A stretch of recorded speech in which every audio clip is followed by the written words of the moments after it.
ಈಗ ನನಗೆ ನಿಮ್ಮೆಲ್ಲರ ಮುಂದೆ ಮಾತನಾಡಲು ಸುವರ್ಣಾವಕಾಶ ದೊರೆತಿದೆ ಎಂದೇ ಹೇಳಬಹುದು. ಗಣರಾಜ್ಯೋತ್ಸವದ ಕುರಿತು ಒಂದೆರಡು ಮಾತನಾಡಲು ಅವಕಾಶ ಮಾಡಿಕೊಟ್ಟ ಸಮಾರಂಭದ ಮುಖ್ಯ ಉಪಾಧ್ಯಾಯರಿಗೂ, ಶಿಕ್ಷಕರಿಗೂ ಹಾಗೂ ನನ್ನ ಎಲ್ಲಾ ಸ್ನೇಹಿತರಿಗೂ ವಂದಿಸುತ್ತಾ ನನ್ನ ಹಿರಿಯ ಭಾಷಣವನ್ನು ಪ್ರಾರಂಭಿಸುತ್ತೇನೆ. ಗಣರಾಜ್ಯೋತ್ಸವ ರಾಷ್ಟ್ರ, ಭಕ್ತಿ, ಶಕ್ತಿ ಸಂಯೋಜಿತ ಸಂಭ್ರಮ. ಗಣರಾಜ್ಯೋತ್ಸವ ಪ್ರಜಾರಾಜ್ಯೋತ್ಸವ ಪ್ರತಿ ವರ್ಷ ಜನವರಿ 26ರಂದು ದೇಶಾದ್ಯಂತ ಜಾತಿ, ಮತ, ಹೆಣ್ಣು, ಗಂಡು ಎನ್ನದೆ ಭರತ ಭೂಮಿಯ ಪ್ರಜೆಗಳೆಲ್ಲರೂ ಖುಷಿಯಿಂದ ಆಚರಿಸುವ ರಾಷ್ಟ್ರೀಯ ಹಬ್ಬ.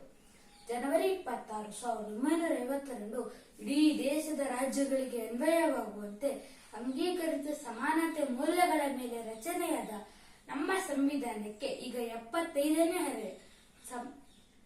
ಗಣರಾಜ್ಯೋತ್ಸವ ಪ್ರಜಾರಾಜ್ಯೋತ್ಸವ ಹೆಸರೇ ಸೂಚಿಸುವಂತೆ ಪ್ರಜೆಗಳ ಉತ್ಸವ. ಇದು ಪ್ರಜೆಗಳ ಅಧಿಕಾರವುಳ್ಳ ರಾಜಕೀಯ ಪದ್ಧತಿ.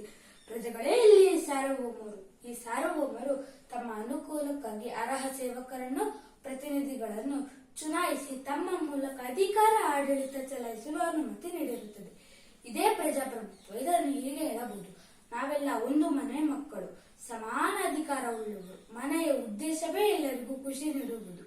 ನಾವು ಭಾರತೀಯರು. ನಮಗೆ ರಾಷ್ಟ್ರದ ಬಗ್ಗೆ ಪರಿಕಲ್ಪನೆ ಋಗ್ವೇದ ಕಾಲದಿಂದಲೇ ಮೂಡಿಬಂದಿದೆ. ಪ್ರಜಾರಾಜ್ಯ, ಪ್ರಜಾ ಕಲ್ಯಾಣ ಎಂಬಿತ್ಯಾದಿ ಮಾತುಗಳು ನಮಗೆ ವೇದ ಕಾಲದಿಂದಲೇ ಪರಿಚಿತವಾದವುಗಳು. ಈ ಹಿನ್ನೆಲೆಯಲ್ಲಿ ದೇಶಕ್ಕೆ ಸ್ವಾತಂತ್ರ್ಯ ಬಂದಾಗ ನಾವು ಅಳವಡಿಸಿಕೊಂಡ ರಾಜಕೀಯ ಪದ್ಧತಿ ಪ್ರಜಾಪ್ರಭುತ್ವ. ಇಡೀ ದೇಶವನ್ನು ಒಂದೇ ಆಡಳಿತಕ್ಕೊಳಪಡಿಸಿದ ಐತಿಹಾಸಿಕ ದಿನವಿದು. ಭಾರತ ವಿಶ್ವದಲ್ಲಿ ಬೃಹತ್ ರೂಪದ ಗಣರಾಜ್ಯ. ಜಾತ್ಯತೀತ ರಾಷ್ಟ್ರೀಯತೆಗೆ ಸಂವಿಧಾನ ವಿಶೇಷ ರೀತಿ ಒತ್ತು ಕೊಟ್ಟಿದೆ. ಹೀಗಿರುವಾಗ ಭಾರತವನ್ನು ವಿಶ್ವದಲ್ಲೇ ಅತ್ಯುನ್ನತ ಪ್ರಗತಿ ಹಾಗೂ ಅಭಿವೃದ್ಧಿಯ ಮಟ್ಟಕ್ಕೆ ಕೊಂಡೊಯ್ಯಲು ಭಾರತೀಯ ನಾಗರಿಕರಾದ ನಾವೆಲ್ಲರೂ ಶ್ರಮಿಸಲು ಇಂತಹ ಸಂದರ್ಭದಲ್ಲಿ ಪಣ ತೊಡಬೇಕು.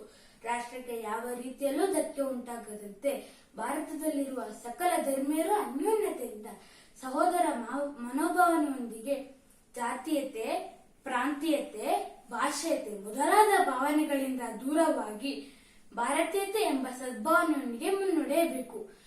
ಈ ರಾಷ್ಟ್ರೀಯ ಹಬ್ಬವನ್ನು ಸರ್ವರು ಕೂಡಿ ಸಂಭ್ರಮ ಸಡಗರದಿಂದ ಆಚರಿಸೋಣ. ಅವಕಾಶಕ್ಕಾಗಿ ಧನ್ಯವಾದ.